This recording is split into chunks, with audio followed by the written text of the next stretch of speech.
Sveiciens ikvienam šodien. Tiešām prieks būt atpakaļ.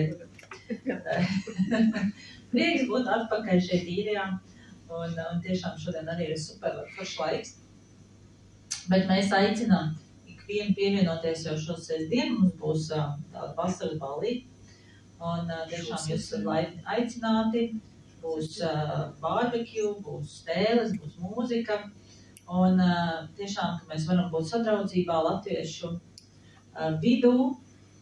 Un šeit Dublinā, ja tev nav, ja tu neesi vajagais Jāņa svinētājs un dzērājs, tad noteikti droši var pievienoties, jo tas būs dažādu alkoholu free party. Tā kā droši tas būs tāds sadraudzības pasākums, var braukt ar ģimenēm, ar bērniem un kopā pavadīt laiku. Tā kā droši 22. pusdienas 2. Ja tu vēlies, tad tu vari iet mūsu mājaslapā un tur būs šis events, šis pasākums un uzlikt interesi, tad mēs noteikti ar tevi sazināsimies vai doties vai interesi, un mēs sazināsimies tevi, ja tu vēlies pievienoties. Tā kā nebaidies droši to ziņu, ja tev nav ko pavadīt šo nedēļas nogali. Droši var darīt kopā ar mums. Un arī varat sekot līdzi visiem mūsu pasākumiem, nākošajiem neformālajiem, kas arī notiks katru otro nedēļu. Nākošais būs 6. jūlijā. Droši sekojat līdzi, kā arī tiešraidē jūs varat pievienoties. Mums trešdienās ir grupiņas, mājas grupiņas, sarunu vakar, kurā mēs arī runājam par šīm tēmām dažādām, ko es svētdien sludinu, kā arī online grupas. Tā kā ir daudz visādi iespēju. Bet, protams, labāk ir būt klātienē, labāk ir būt Dievu klātbūtnē. Un labi ir būt mājās, jo daudz cilvēku, mēs bijām pagājuši nedēļu Latvijā, un daudz saka, es braukšu mājās, tad es varu teikt, ka es no Latvijas braucu mājās, jo Īrijas ir mans mājas, un Latvija, diemžēl, nav mans mājas. Es esmu piedzimusi, uzaugusi, bet mans mājas, mans sirds ir šeit. Un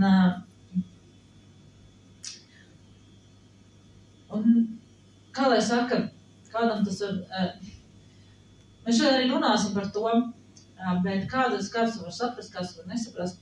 Es nesaprotu, nav tā, ka es nepieņemu vai pieņemu, par to nav runa, es vienkārši nesaprotu. Nav arī jāsaprot īstenībā, katram ir savu domāšanu, katram ir savu saprašanu. Un šodien mēs tieši par to runāsim, jo tad, kad man vienmēr ir bijusi tāda nestandarta domāšana. Un varētu teikt, ka nav viegli tāda domāšana, protams. Bet man patīk tiešām, ka man ir nestandarta domāšana, ka man nav tāda domāšana kā visiem. Atšķirīga, jau bērnībā. Tagad viņa, man liekas, ir vēl atšķirīgāk palikusi, kurš esmu kristieti. Bet es visu redzēju savādāk, ja. Tad, kad es biju bērns, es jau no bērnības ļoti atšķīros ar savu domāšanu, skatu uz dzīvi, un man likās, man bija ļoti grūti atrast kopīgu valodu ar saviem pienāčiem, bija ļoti grūti iedarēties, bija ļoti grūti sadraudzēties, kopīgas intereses atrast. Es arī vēroju to pašu arī pie savu dēlu, viņam arī ļoti nestandarta domāšana, tāds man bērniņš, tāds pats kā mammīte. Bet, Dievs jau droši vien tie redzējis to labu esam, ko viņš jau nebūtu radījis tāds pašs vēl viena persona, ja viņš neredzētu, ka tas ir labi, vai ne? Jo Dievs, kad viņš radīja, viņš redzēja visu labu esam, vai ne? Un tiešām, es šodien parunāšu par tādu tēmu, ja? Kāda tad ir kristīgais standarts vai nestandarts. Jo ļoti svarīgi to saprast ir, kāpēc? Jo tad, kad es biju pasaulē, kā jūs teicat, man no bērnības ir bijusi grūti iedarēties vai atrast kopīgas intereses, jo man bija ļoti nestandarta domāšana. Ļoti savādāk. Es zinu, ka ļoti daudziem cilvēkiem nevar teikt, ka tā ir, bet ir cilvēki, kam ir nestandarta domāšana, viņš savādāk visu redz. Bet mēs esam tik ļoti dažādi, ja? Un jāpieņem tāds, kāds cilvēks ir, viņam ir tāda domāšana.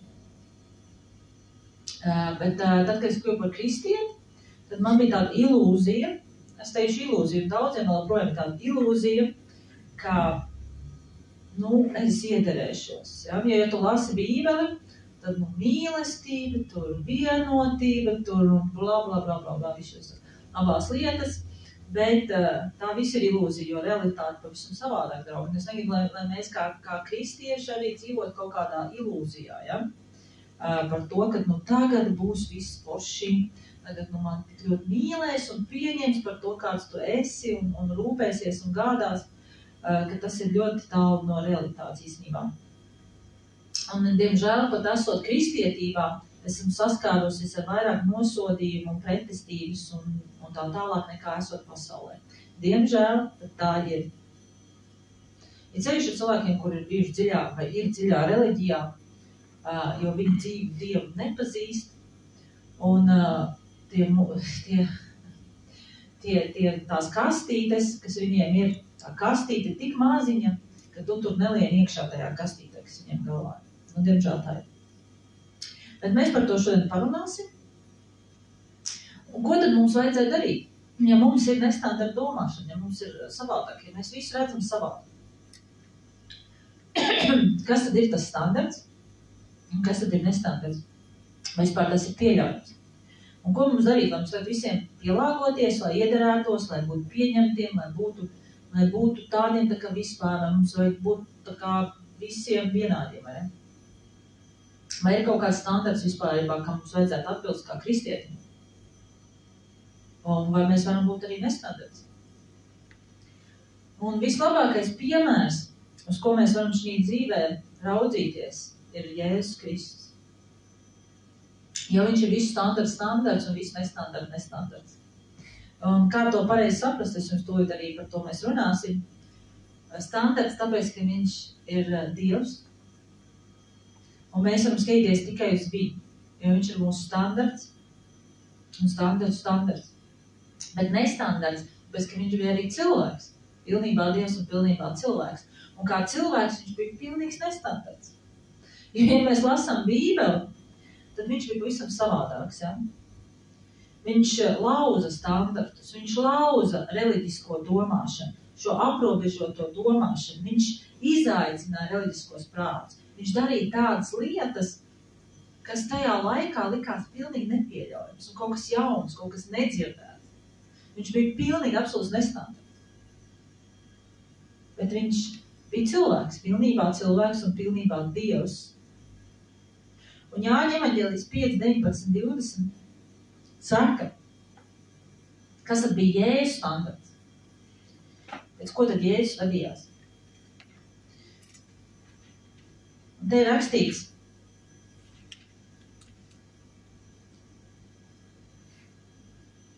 patiesi, es jums saku, dēls no sevis neko nevar darīt, ja viņš neredz tēvu to darām. Jo ko tas dara, to arī dēls dara tāpat, jo tēvs mīl dēlu un tam rāda visu, ko pats dara. Un viņš tam rādīs vēl lielākus darbus nekā šos, kad jūs brīnīsieties. Tad Jēzus standarts un piemērs visam, ko viņš darīja, bija tēvs. Un viņš neko nedarīja pats no sevis. Un ja mēs zinām, parastajā dzīvē, ikdienišķajā, bērni kopē savus vecākus, vai ne? Un viņš neko nedarīs, to, ko viņa tēvs nedarīs, vai to, ko viņa māte nedarīs. Un tāpat arī Jēzus saka, es neko nedaru, ja es vien neredzu, ka tēvs dara to pašu. Un tā kā mēs esam kristieši, mēs esam pieņēmuši Jēzus Kristu par savu glābēju, un Jēzus Kristus mums dod iespēju kļūt par Dieva bērniem. Mēs visi esam Dieva bērni, un mums visiem ir tas pats standarts, kāds bija Jēzus Kristu. Tēvs un tēva vārds, ko viņš ir atklājis caur savu vārdu Bībelē. Jo Dievs nav kaut kas tāds, kas būtu apslēpts. Jo mēs te ļoti bieži sastopamies ar visādām filozofijām un reliģijām, un ko tik cilvēki, kā viņi tikai neredz Dievu, un kā tik viņi nesauc Dievu. Bet Dievs ir sevi atklājis caur savu dēlu un caur savu vārdu, kas ir apslēpts Bībelē. Apslēpts. Citiem apslēpts. Kāpēc es saku apslēpts? Tāpēc, ka ļoti maz viņi las to Bībeli. Tāpēc ir svarīgi saprast, kas ir tas, pēc ko vadīties. Kas ir šis standarts tavā dzīvē kā kristietim. Jo kāpēc mēs runāsim šodien tieši par kristiešiem? Tāpēc, ka pasaulē, diemžēl, nekādu standartu vairs nav. Un tagad jau paliek ar vien trakāk, ja, kad vispār standartu nav. Vispār vairs nav nekādu standartu. Un cilvēkiem vairs nav nekāda gaidlīnijas. Viņi tagad dzīvo, kā viņi grib. Pasauli, kļūst ar vien dziļākā tumsībā. Bet kristiešiem mums tomēr ir standarts. Un tas ir Dievs, tas ir Tēvs, viss radītājs. Bet jautājums ir tāds, vai ir viegli saskatīt Tēvu visā šī te pasaulē? Vai ir viegli? Nav viegli. Jo apkārt mums ir tik daudz viskaut kas mūs ietekmē. Bet visvairāk mūs ietekmē vidi un cilvēki. Kā jūs teicu, kad vecāki ir bērnu šis standarts, pēc ko viņi vadās, tas ir tas, pēc kā viņi grib līdzināties, bet tad viņi pēc tam ir draugi, pēc tam ir tur visapkārt. Un tad, kad mēs ienākam šī kristīgajā vidē, kristīgajā ģimenē, arī pēc ko mēs skatāmies? Ko mēs skatāmies? Pēc cilvēku, vai ne? Mēs skatāmies, kā cilvēku uzvedās, ko cilvēki dara, ko viņi mums stāstīja. Sevišķi, ja tu esi jauns kristietis un tikko jaunpiedzimis. Tu esi kā bērns, tiešām. Un tev viss tas ietekmē. Un vienmēr mēs esam ļoti dažādi. Mēs esam ļoti dažādos līmeņos. Mēs esam ļoti dažādās izaugsmē. Ja? Dažādi tur ilgumi, cik mēs esam ar Dievu, un ko mēs saprotam un tā tālāk. Un vienmēr tev uzrauks cilvēki, kur gribēs tev pāst savā kastītē un savos standartos. Vienmēr būs tādi cilvēki. Bez tā mēs nevaram iztikt. Bez tā mēs nevaram iztikt, jo tas vienmēr tā būs.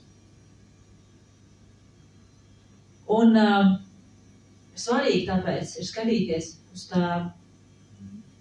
Svarīgi skatīties uz Jēzu, kā mūsu vienīgo standartu un piemēru, kam sekot. Nevis uz cilvēkiem. Mēs nesakojam cilvēkiem. Mēs nestaigājam cilvēku priekšā. Mēs staigājam Dievu priekšā.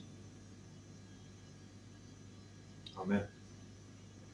Mēs staigājam Dievu priekšā. Un kāds tad ir šis kristīgais standarts, pēc ko mums vajadzētu virzīties šī gaidlība? Kurš tiešām ir tas, ka bez tā nekā. Jo ir arī ļoti daudz kristiešu, kur sauc sev par tādiem, bet viņiem nav nekādu standartu, diemžēl, jo Jēzus ir mīlestība, un tagad mēs visi dzīvojam mīlestībā, mums viss ir atļauts. Viss mums der. Kaut kā Pāvils saka, ne viss mums der. Ne viss mums der. Un tātad parunāsim par kristīgiem standartiem. Un, protams, galvenais kristīgais standarts ir Bībele un Bībeles principi. Un tie Bībeles principi. Kāpēc es to saku? Tāpēc, kad ir cilvēki, kuri kalpo burtam, viņi neredz Bībeli un Bībeli kontekstā, viņi neskatās un nevadās pēc Bībeles principiem. Jo tie ir principi, ko mums Dievs ir iedevis.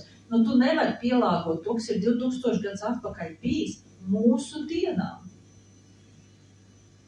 Un cik daudz nav bijis saruna par šito kāju mazgāšanu un vispār, ko cilvēki joprojām piekop un šo reliģisko visādu rituālu piekopšanu. Un tā tālāk, viss, kas rakstīts Bībelē, tas ir princips, ko Dievs mums ir devis, lai mēs viņus lietotu. Un tas nav burts, ko viņš ir devis. Un ja tur tā stāv rakstīts, un tagad tu to nedari, viss, tu esi pārkāpis visu tie principus. Nē, jo ļoti daudz reliģiski cilvēki izmanto šo burtu, lai tev iebāztu ģīmī, tagad, ka tu nedzīvo pēc Dievu principiem. Vispār tu nav nekāds sakars ar Dievu. Tas ir tā laika kultūra, tā ir tā laika reliģiskie rituāli un tā laika viss. Bet mums tas jāskatās ir no mūsdienām. Kādas attiecas mums? Mums taču vairs nav verdzība, mums vairs nav šāda rituāla, kas tur bija un viss tas, kas tur notikās. Mēs dzīvojam pavisam citos laikos. Bet principi, ko Bībele mums dod, mums ir jāliek. Tas ir mūsu standarts, Bībeles principi. Vēl nākošais, kas ir noteikti standarts, tie 10 bauši.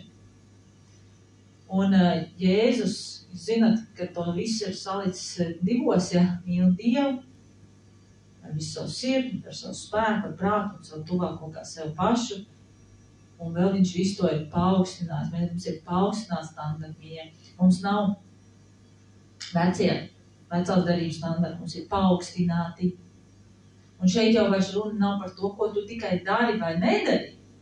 Bet šeit jau ir runa par to, ko tu domā. Par pareizu domāšanu.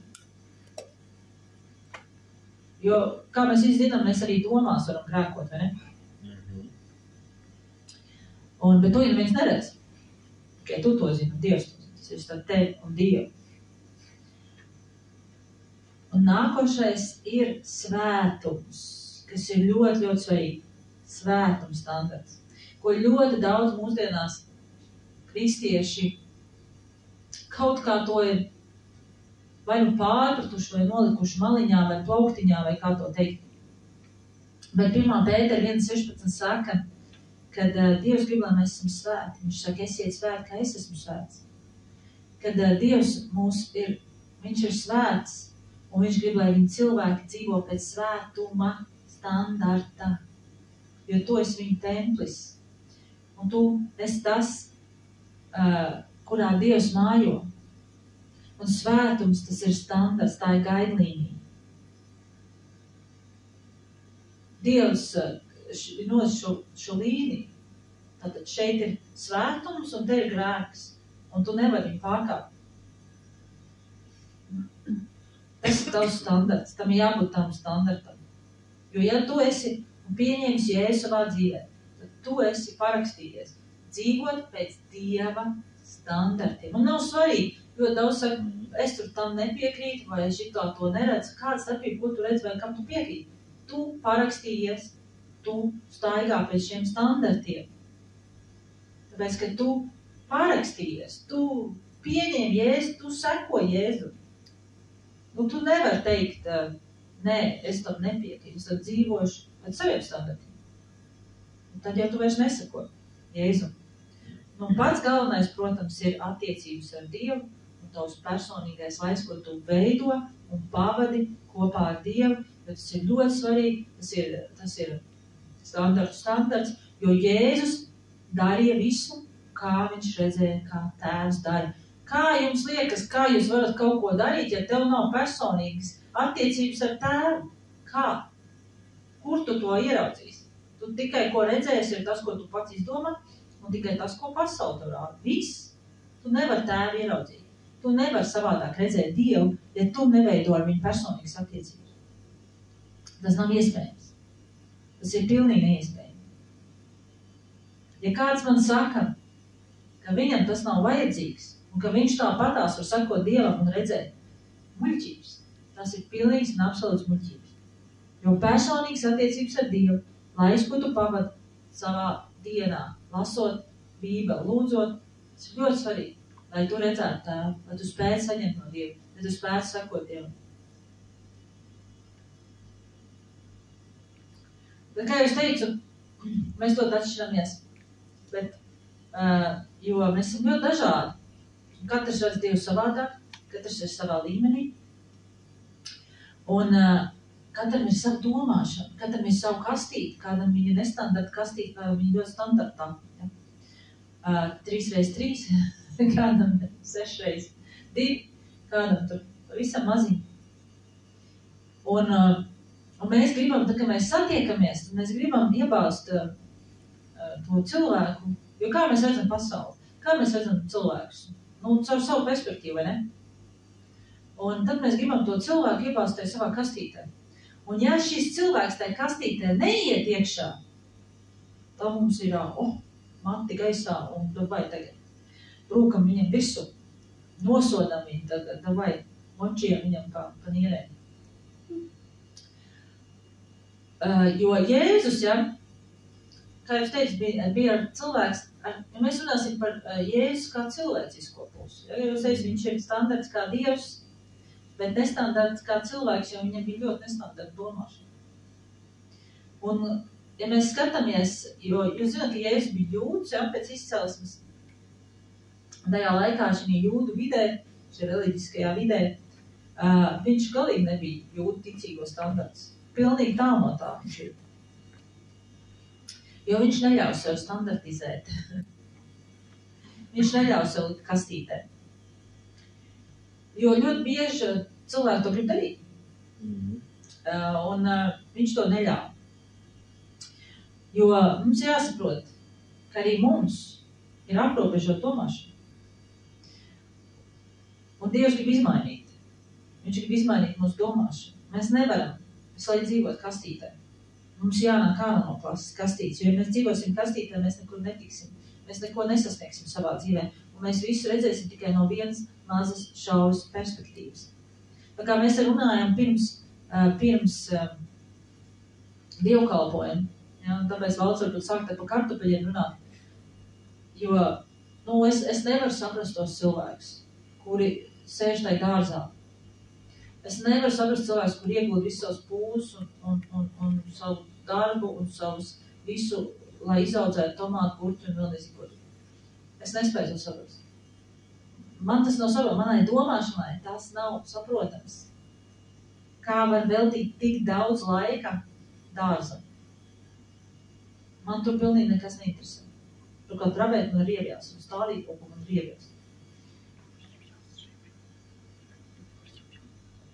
Kādam tas ir standarts. Viņš neko citu neredz savā dzīvē, kā tikai dārzu. Tas viņam ir standarts, viņš ar neko netiecās vairāk.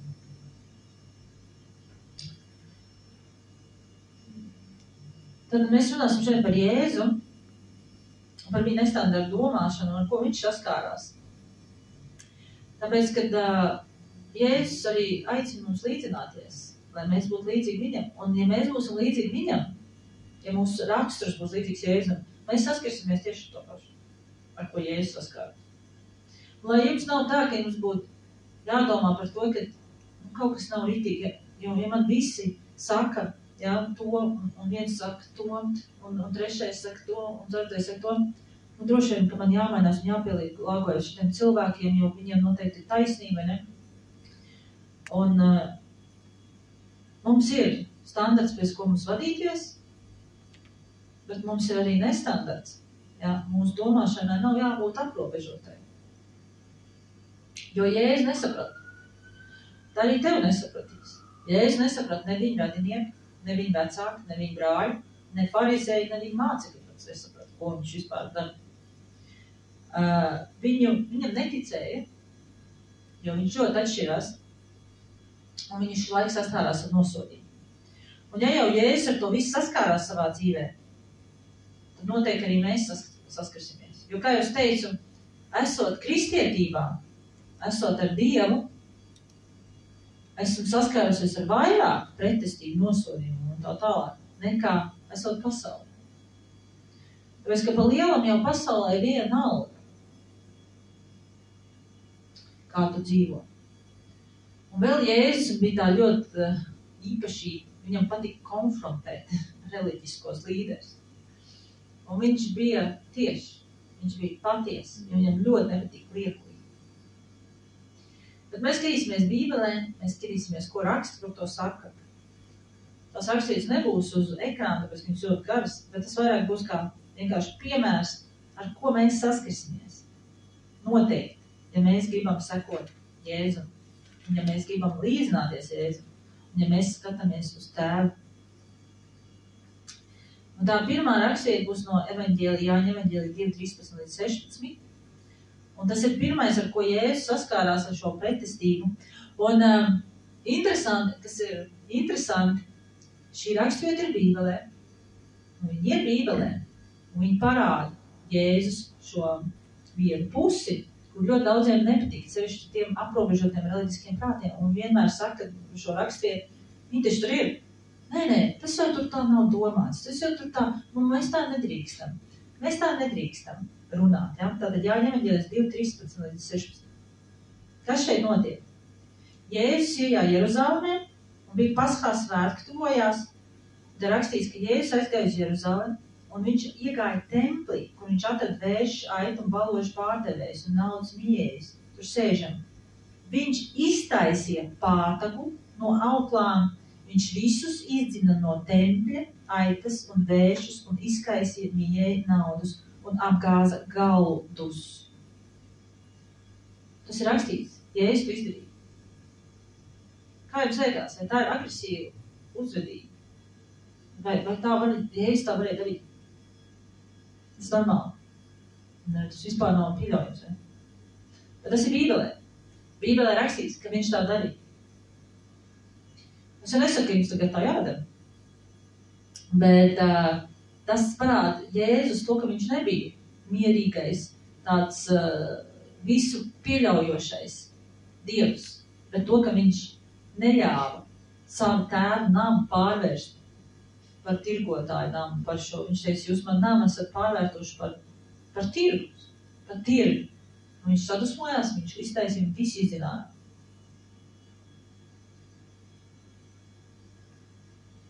Nākošā rakstvieta būs no Jāņa evaņģēlija 4, 5, 9. 5, 9. Un šeit mēs varam redzēt, ka Jēzus viņš gāja caur Samāriju, un viņš nonāk vienā Samārijas pilsētā, vārdā Zihara, netālu no Tīruma, ko Jēkabs bija devis savam dēlam Jāzepam. Un tur bija kāda aka, Jēkaba aka. Jēzus no ceļa piekus apsēdā, turpat pie akas, tas bija ap 6 stundu. Un te kāda sieva no Samārijas nāk ūdeni smeldi. Un Jēzus viņai saka, dod man dzert.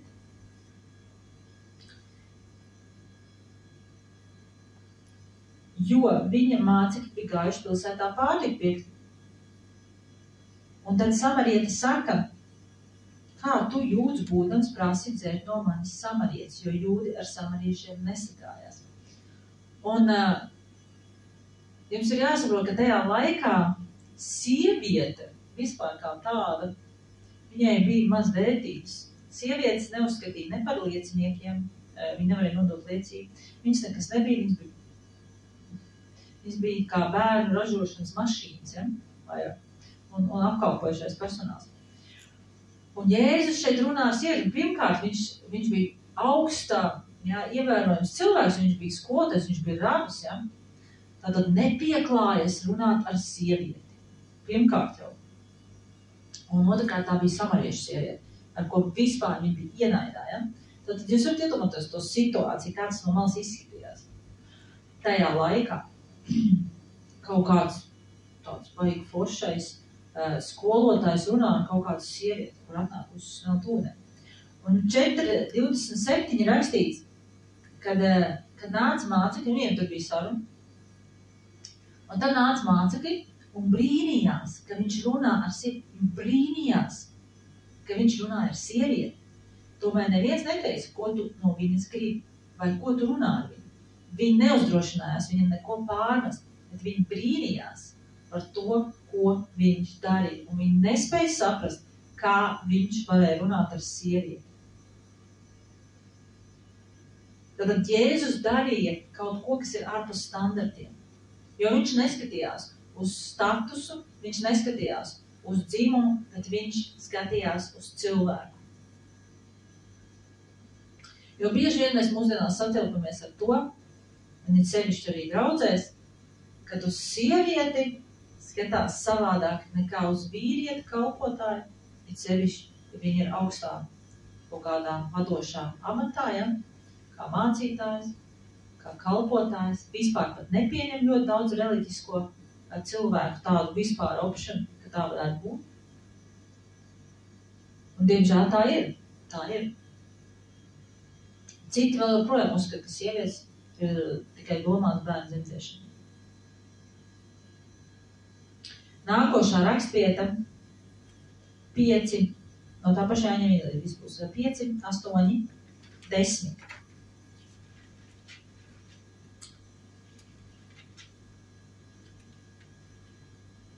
Jo pilns Bībele, pilns šis evaņģēli, visi šie evaņģēli ir pilni ar Jēzus raksturu un Jēzus cilvēciskā izpausmē. Un te ir rakstīts,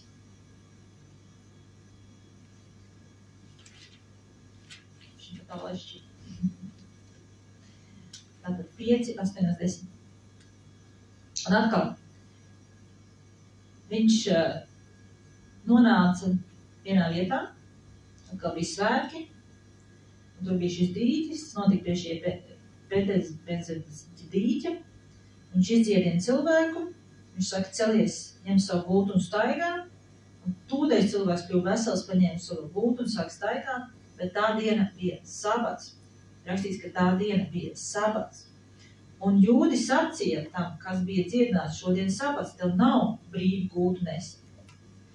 Un vienmēr Jēzus darīja to, kas ārpus standartiem, jo sabats bija tā diena, kad nevarēja strādāt, kad nevarēja neko darīt, un kad viņi arī neļauj dziedināties un neko darīt. Un Jēzus vienmēr bija ārpus standarta, un viņš šo slimnieku izdziedināja. Un šis vienmēr būs kāds, kas no malas skatīsies un teiks, nē, tā nevar darīt. Un tu nedrīkst būt dziedināts, un tu nevar staigāt, un tu nevar šito darīt, un tu nevar tā darīt, un tas nav pareizi, un šitas nav pareizi, un tā. Un bieži vien sanāk arī ar šādu domājušiem cilvēkiem, ja, saskirties, kur saka, mums te bija tā, ka mums draudz ir svētdienās, citi vēl joprojām uzskata, ka pareizi ir sestdienās, un tad viņi saka, mēs jau visu pēc Bībeles, mums viss ir pareizi. Jā, mums viss ir nepareizi, vai ne? Mums ir cits Bībele, mums ir cits standarts, vai ne? Un cilvēki to nesaprot, viņi nevar pieņemt to. Bet Jēzus visu lauz šo standartu. Nākošā rakstvieta būs no tā paša Jāņa evaņģēļa 6, 56, 58, kur ir nākošais stāsts. Es saku, Jēzus visu laiku sastapās, visu laiku viņš sastapās ar šo te reliģisko domāšanu. Un šeit bija, ka viņš sev sauc par dzīvības maizi. Un viņš saka, 58. pantā,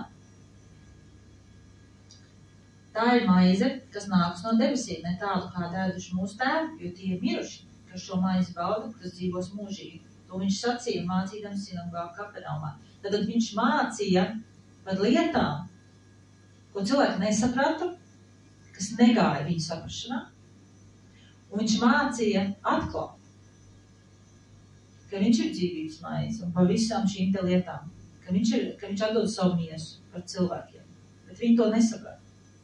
Un kad viņa mācekļi to dzirdēja, tad tālāk ir rakstīts, ka daudzi viņa mācekļi atkāpās un vairs nestaigāja viņam līdzi, tāpēc, ka viņi nespēja to saprast. Viņi teica, pārāk smagi ir šie vārdi, ko viņš vispār mūt, kas tas pa sviestu, kāda maize, ko mums tagad būs darīt.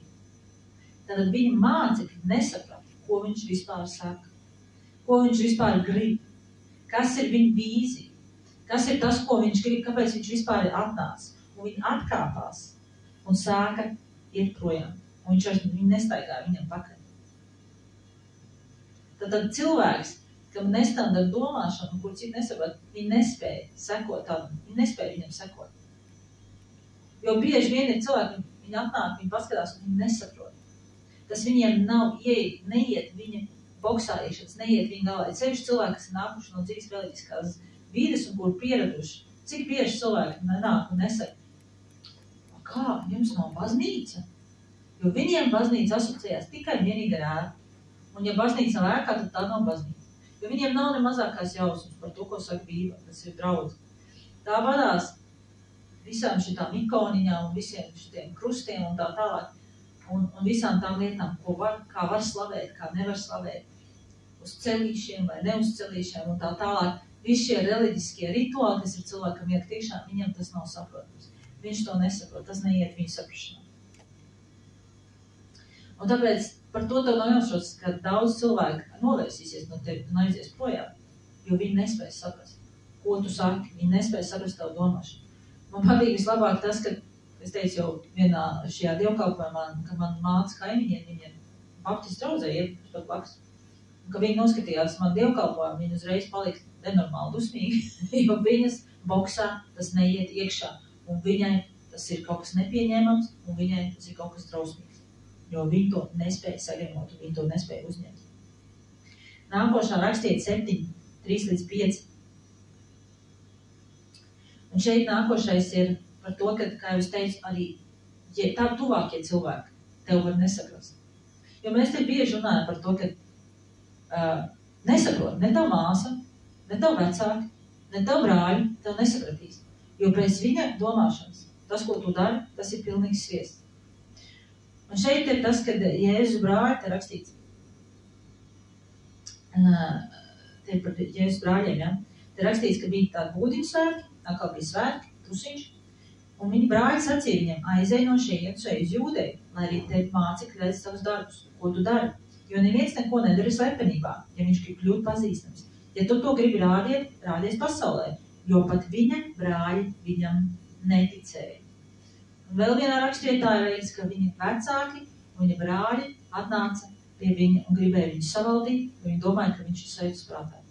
Tā kā, mīļie draugi, par to jums galīgi jāuztraucas, ka jūs nesapratīs jūsu brāļi, jūsu māsas, jūsu vecāki un tā tālāk, ka viņi nosodīs jūs, jo bieži vien, es esmu dzirdējis par šo te,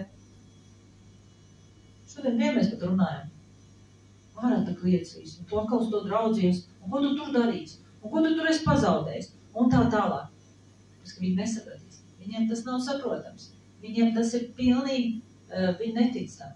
Viņi to nesaprot, viņi to nepieņem, viņi nesaprot jēgu, kāpēc vispār tu to dari. Nākošā būs tā pati 7, 19-24. Un šeit ir pavisam tāda forša rakstvieta, jo viņš tajos pašos svētkos, tajā pašā templī uzstājās un runāja. Un viņš saka, jo Mūzes jums ir devis baustību, un neviens no jums baustību nepilda. Kāpēc tad jūs mani meklējat nokaut? Jo visu laiku viņš saskārās ar to, ka viņu gribēja nogalināt. Un ļaudis atbildēja, ļauns gars tev apsēdis, kas tev meklē nokaut. Un Jēzus viņiem saka, viena darba es esmu darījusi, un jūs visi uztraucaties par to. Mūzes jums devis apgraizīšanu. Lai gan tā nav no Mūzes, bet no tēviem, un jūs sabatā apgraizāt cilvēku. Un atkal Jēzus izaicināja šo reliģisko domāšanu. Un atkal viņu apsūdzēja, un atkal viņu noraidīja par to, ka viņš bija sabatā dziedinājis, par to, ko viņš mācīja, par to, ko viņš darīja. Un teica, ka viņam ir ļaunais gars. Un tas ir normāli, pilnīgi, ka jūs dzirdat no cilvēkiem. Arī no tiem pašiem kristiešiem, kad šitie ir sektanti, ne? Tā ir, šitie ir tādi, šitie ir šitādi. Tas ir pilnīgi normāli, pēc, ka Jēzum tā bija, arī tev tas būs. Jo cilvēks nevar saprast, viņas kastītē tas neiet iekšā. Nākošais. Jēzus visu laiku izveidināja šo reliģisko domāšanu. Viņu visu laiku apsūdzēja. Nākošais būs no Lukas evaņģēlija. Daudz. Atkal Jēzus apsūdz 11, 14-16. Viņš izdzird ļauno garu, kas bija mēms. Kad no ļaunais gars bija izgājis, tad mēmais sāka runāt, un ļaudis brīnījās, bet daži no viņiem sacīja. Un reiz, kas ir rakstīts daži, ne jau visi, bet daži. Daži sacīja.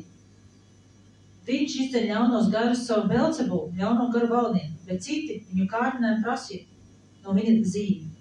Tātad atkal mēs varam redzēt, atkal nosodījums, atkal apsūdzību.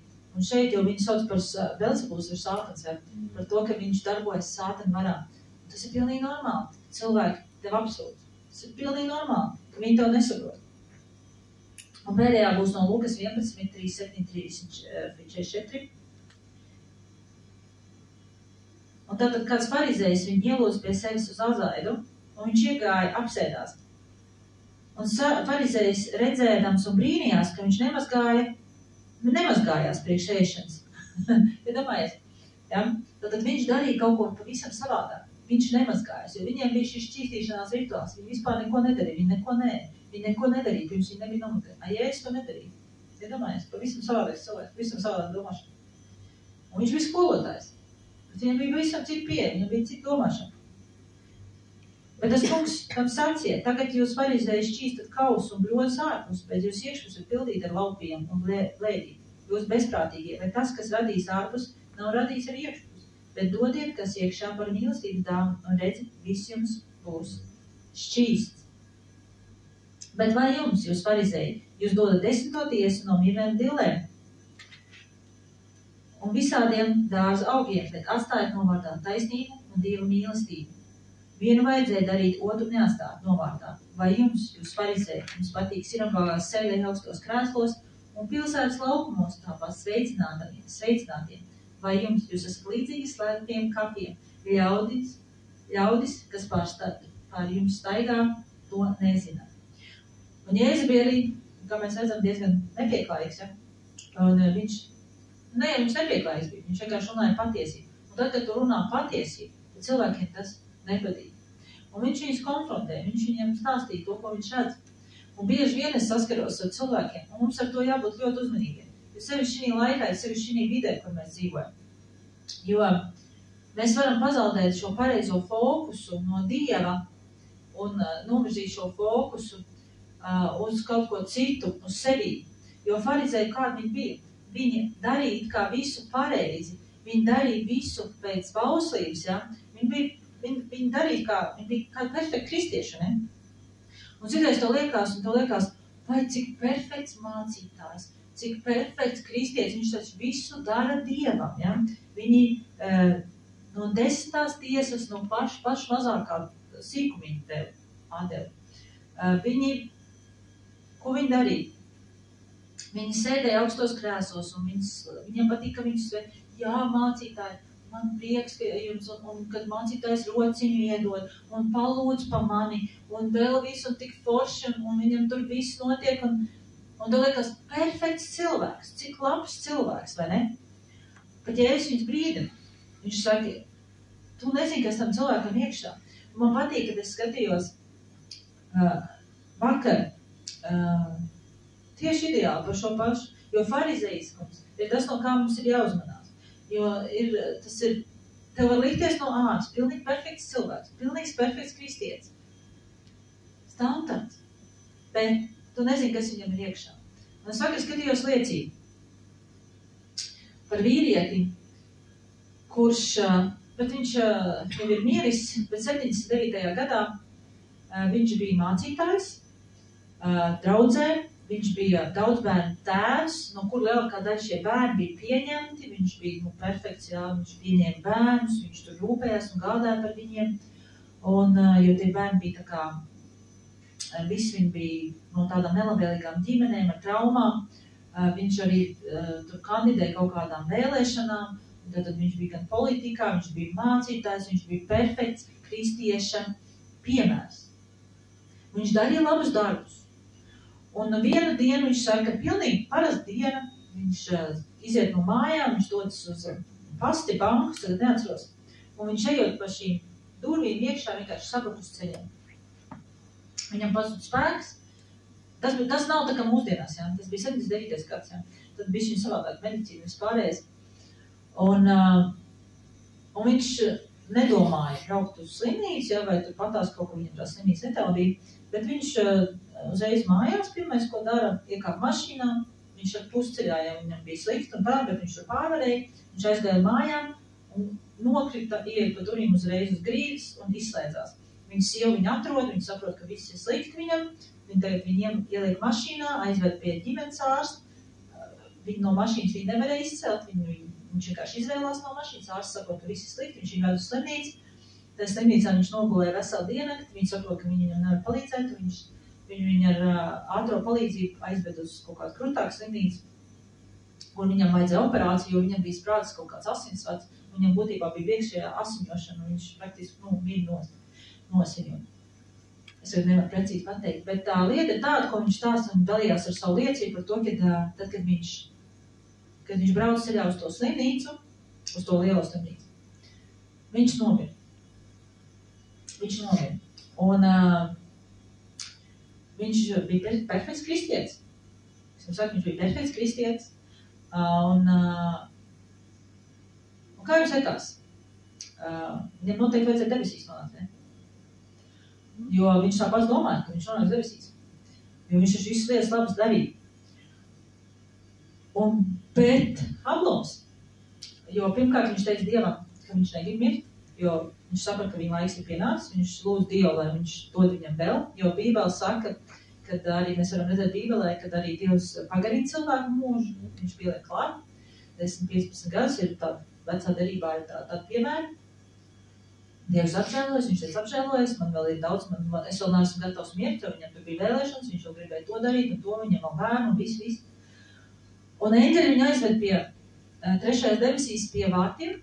Iekšā, protams, viņš neteica, jo ir šis aizskars, pēcnāvs aizskars, viņš teica, ja tu viņam tiec pāri, ja, tas ir tas aizskars, ka tu vairs nevar atgriezties. Un ja viņš būtu iegājis iekšā, viņš vairs nevar atgriezties. Bet būtībā viņu pieved pie šiem vārtiem, viņš iekšā nevarēja tikt jaunajā Jeruzalemē, ja debesīs.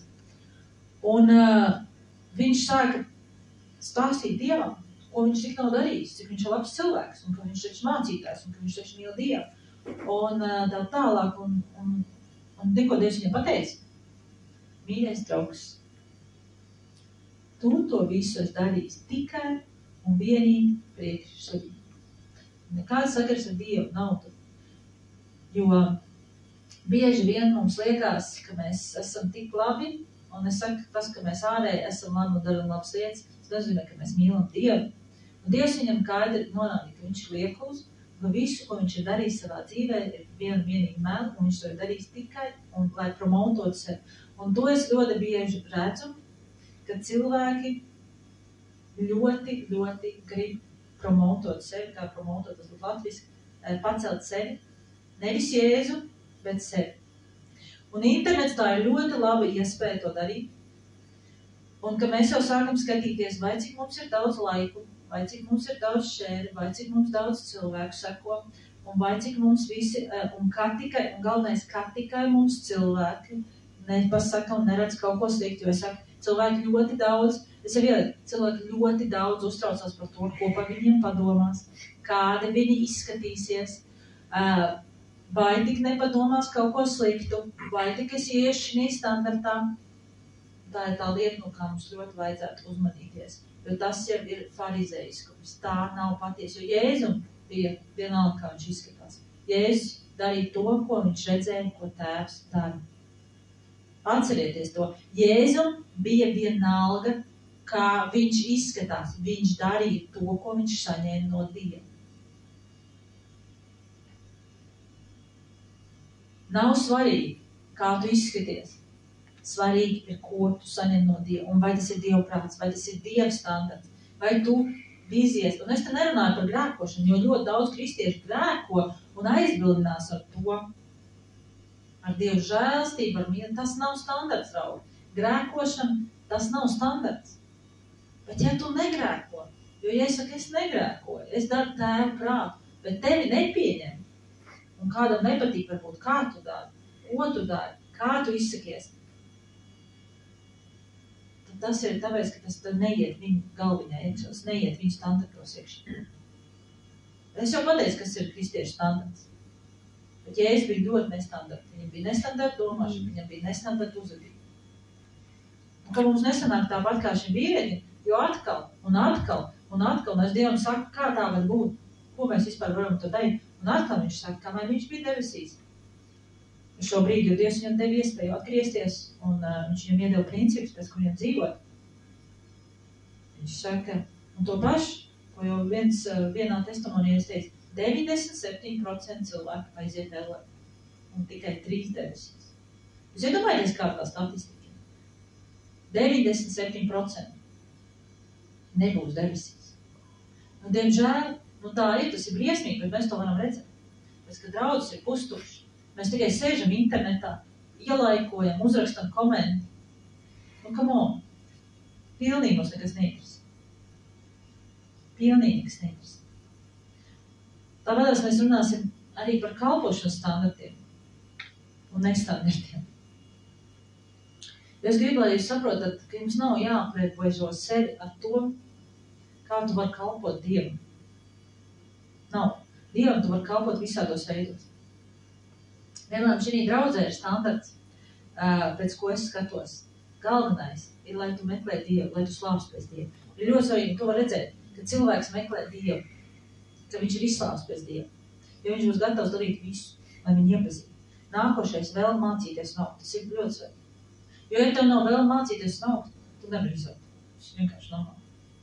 Nākošais, garīgais briedums, kas ļoti svarīgi. Protams, ka tu apnāks tikko, tev nebūs garīgais briedums. Bet ja tu jau 2 gadus sēdi un tev vēl joprojām nav garīgais briedums, jautājums, kāpēc viņš to nav? Svēta dzīve, ļoti svarīgi. Svēta dzīve. Protams, ka cilvēks skatāsies uz to, kā tu dzīvo. Protams, ka cilvēks redzēs, vai tu tiešām to, ko tu sludini, vai to, ko tu saki, vai tu tam arī sako. Protams, ka viņi skatīsies. Bet es saku, tas ir standarts.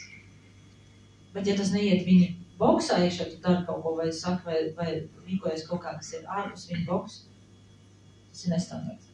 Un, protams, arī svarīgi ir personīgs laiks ar Dievu, jo tas izsaka visu mūsu dzīvē un arī mūsu kalpošanai. Un pats galvenais, kas tev ir jāatceras, kad nav īpaši cilvēki. Šitas vispār ir kaut kāds reliģiskais muļķības, ko kāds ir kādam izskatīt, ka tu skaties uz kādu kalpotāju, un kad tu domā, ka viņš ir kaut kāds īpašs cilvēks, nav viņš īpašs cilvēks. Nav tāda īpaša cilvēka, nav tāda īpaša svaidīto cilvēku, nav tāda cilvēka, ir tikai reliģiskais mindset, ja? Tā boks, kurā tev grib iebāzt. Un pat teikt, ka tu esi kaut kas apakšā un ir kaut kādi īpaši augstāki cilvēki, nav tāda. Tu vari būt tas cilvēks. Ja tu gribi, tu vari būt tas cilvēks. Jautājums ir tikai, vai tu esi gatavs maksāt cenu. Jo visi ir aicināti. Dievs aicina visus kalpot, viņš aicina visus pie sevīm, bet jautājums, vai tu esi gatavs kalpot, vai tu esi gatavs nodoties. Un nav nozīme, ja? Es vienam neskatos, kā cits skatās, ja? Vai vecums, ja? Vecums nav šķēršs kalpošanai. Es jums saku, vecums nav šķēršs kalpošanai. Un ja es redzu draudzes, ja, pieņemsim, kur tantiņas, ja? Tantiņas, sievietes gados,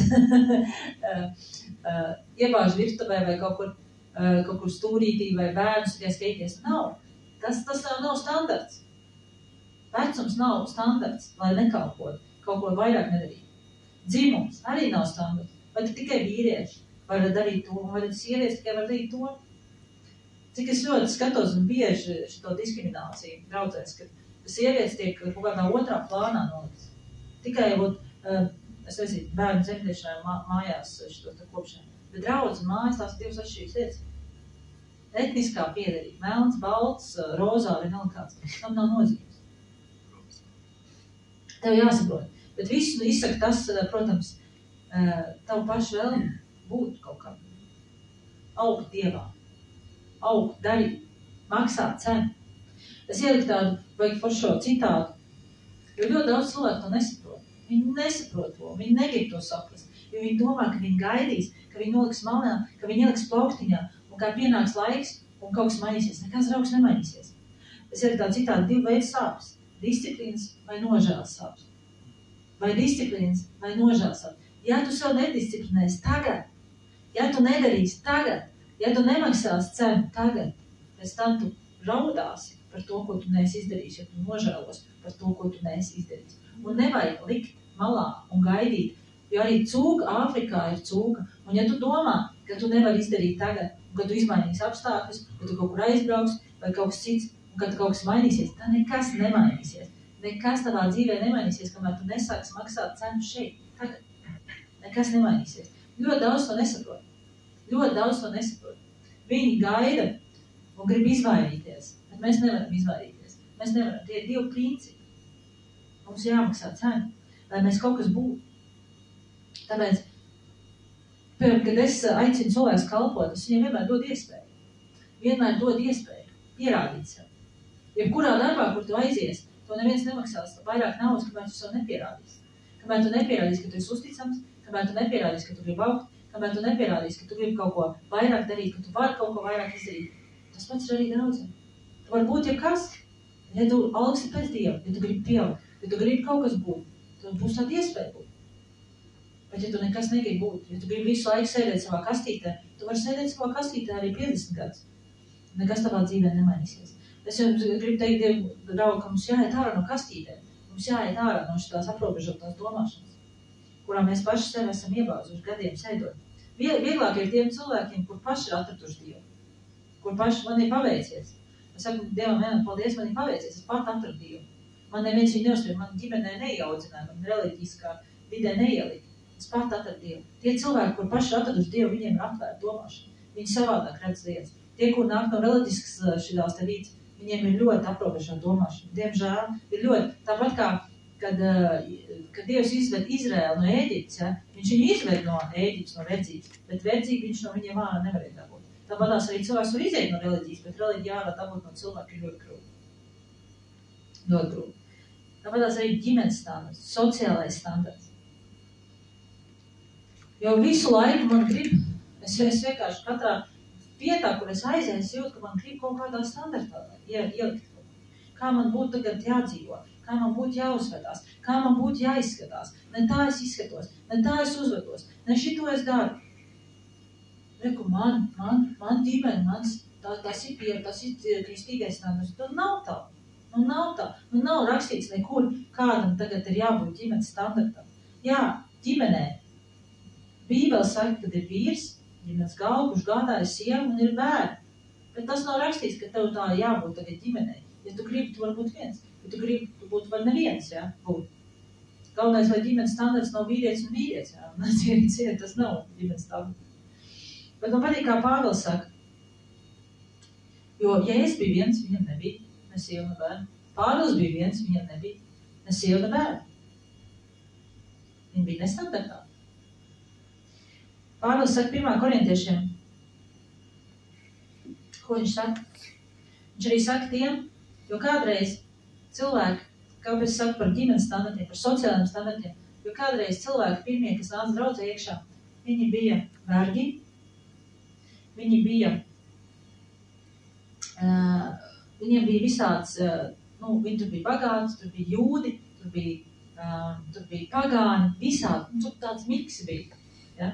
Tā kā mūsdienās. Mēs esam ļoti dažādi. Un ko Pāvils saka 1. korintiešiem 7:17? Katrs, lai dzīvo tā, kā tās kungs tam piešķīris viņa daļu un kā Dievs, kuru ir aicinājis, to es nosaku visās draudzēs.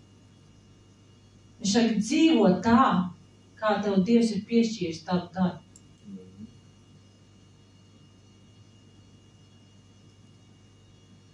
Un kā Dievs tev ir aicinājis? Dzīvo pēc savu aicinājumu.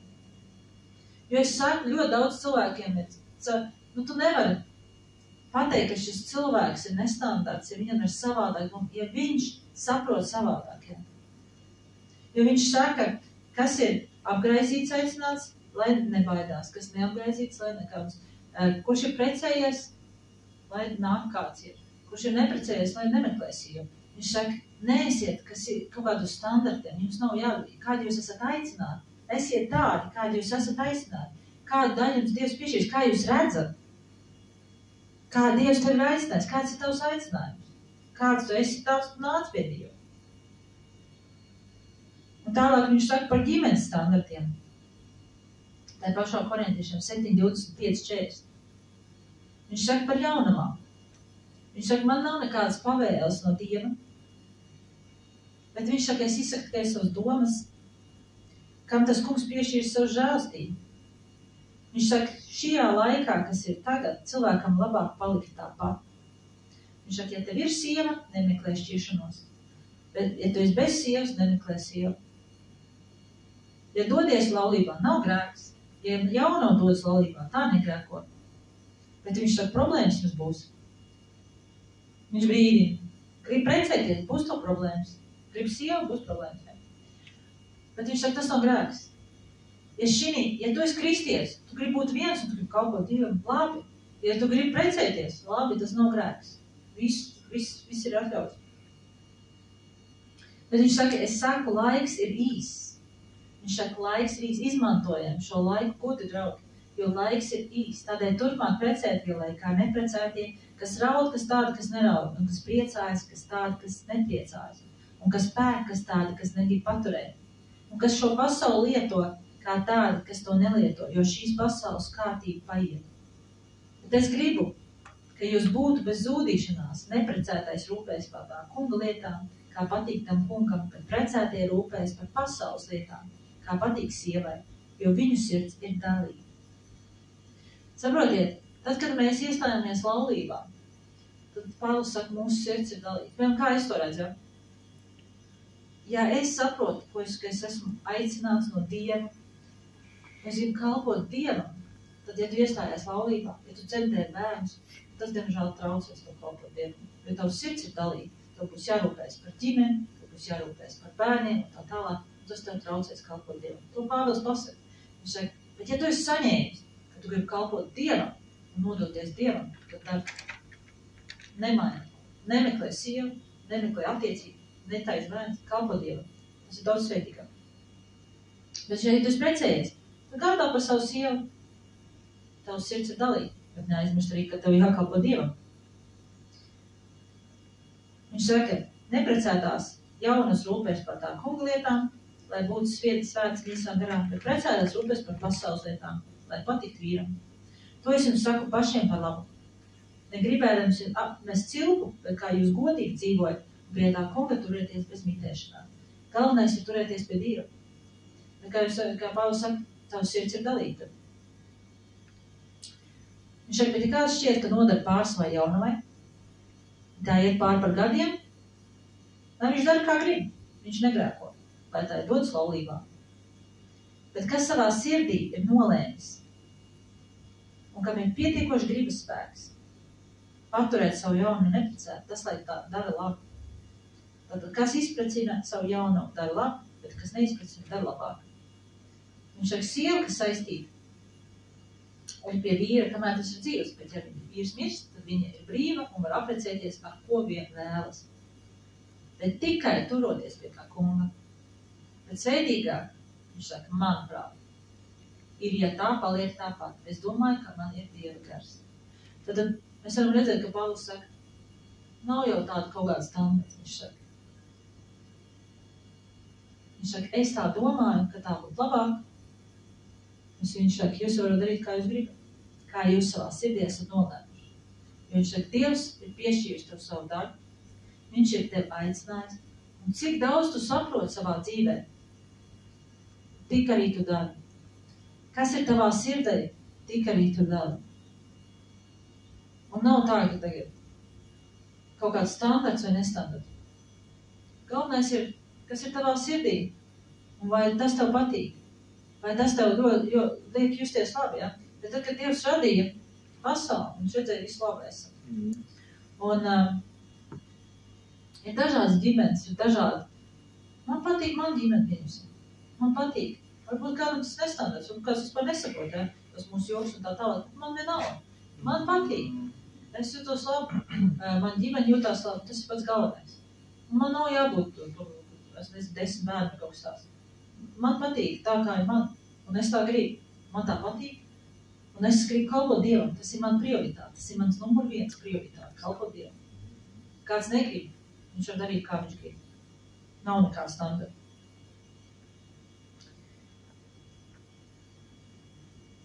Tāpat es saku, kā arī sociālais standarts. Nav tāda standarta, ja? Dievs aicina tev tāds, kāds tev bagāts, nabags, kas tu vien esi. Tagad jau mums nav nekāda vērma vai apgraizīt vai neapgraizīt, to neskatāt. Dievs aicina tev. Nav svarīgs tavs sociālais standarts. Viņam pilnīgi vienalga. Viņam galvenais, kas ir tavā sirdī. Bet, kā jūs teicu, galvenais, uz ko mums vajag skatīties, šodien ir Tēvs.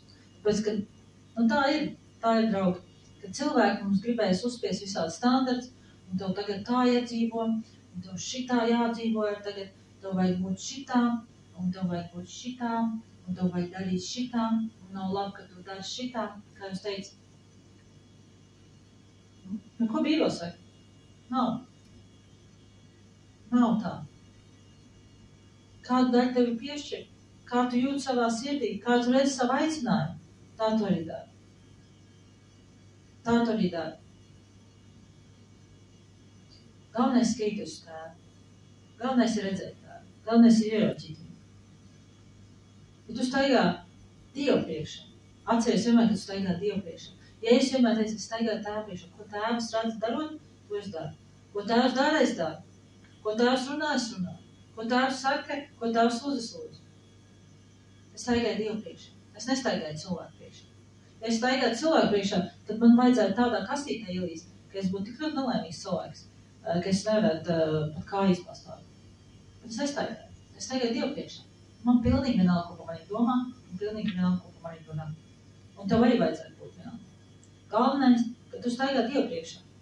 Un kad tu atbilst šiem Dievu standartiem, tas ir pats svarīgākais. Skaties uz tēvu vienmēr. Gabriela, mēs aicināsim tevi, ja? Lai tu mums padzied šo dziesmu, jo šī dziesma ļoti forša. Šī dziesma tiešām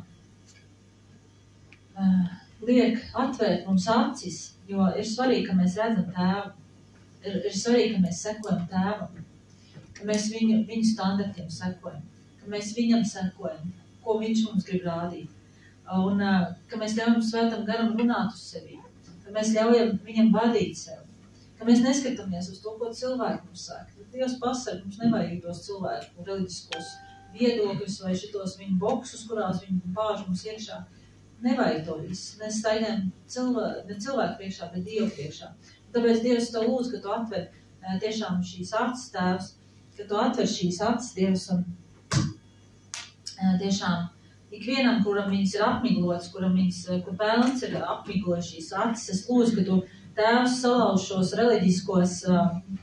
reliģiskos ierobežojumus, šos reliģiskos standarts, kas ir par šiem cilvēku prātiem.